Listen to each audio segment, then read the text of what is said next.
Viewers, আসসালামু আলাইকুম। আবার একটা রেসিপি নিয়ে আমি চলে আসলাম। জর্দার রেসিপি। আজকে জর্দা রান্না করব। আমি এখানে দিয়ে দিচ্ছি 3 টেবিল চামচ। এখানে দিয়ে দিচ্ছি আমি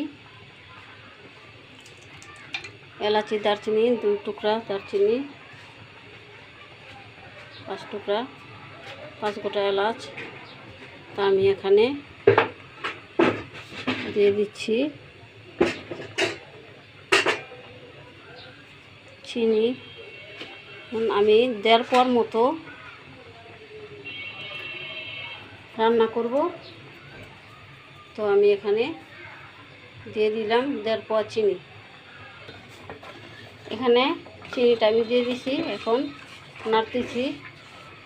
যেহেতু চিনিটা আমি আগে দিয়ে দিলাম, চিনিটা থেকে পানি ওঠে, তার জন্য আমি চিনিটা দিয়ে দিলাম। তা আমি এখানে জর্দা রান্না করার জন্য চাল সিদ্ধ করে রেখেছি। রঙের ভিতরে জর্দা রং দিয়ে আমি চালটা সিদ্ধ করে নিয়েছি। তা আপনারা এইভাবে চালটা সিদ্ধ করে নিতে পারেন। তা আমি এখানে নাড়তেছি, আগে চিনিটা দিয়ে দিচ্ছি। আমি এখন এখানে দিয়ে দিব চালটা সিদ্ধ করে রেখেছিলাম, যে চালটা দিয়ে দিব এখানে। দেখুন, দিয়ে দিলাম চালটা। এখন আমি নাড়তে থাকবো, ভালো করে নাড়তে থাকবো। চুলার আঁচটা কমিয়ে দিই।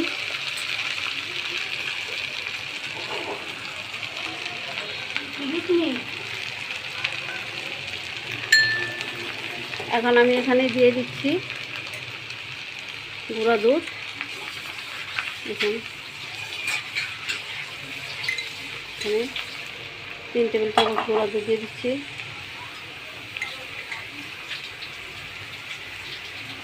এখানে আমি কিশমিশ ছিটে দিলাম। এখানে আমি কিছু লবণ ছিটে দিলাম, অল্প দিবেন মিষ্টি যেহেতু। এখন ভালো করে আমি নাড়া দেব। এখানে আমি এখন ঘি দিয়ে দিতেছি।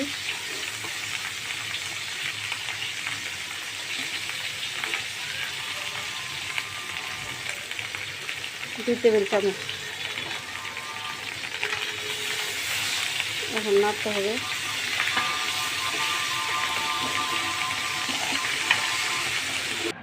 ব্যাস, দেখুন আমার জর্দাটা জর্জরা হয়েছে, যার মানে একটার সাথে আর একটা লেগে যায় না। দেখুন কি সুন্দর জর্জরা হয়েছে। আমি এখন ডেকোরেশন করব, সাজিয়ে দিব একটা বাটিতে। ব্যাস, দেখুন আমার জর্দাটা কেমন হয়েছে। তো আপনারা আমার জর্দাটার কমেন্ট করুন, শেয়ার করুন, লাইক করুন, আমার পাশে থাকুন। আসসালামু আলাইকুম রাহমাতুল্লাহি ওয়া বারাকাতুহু।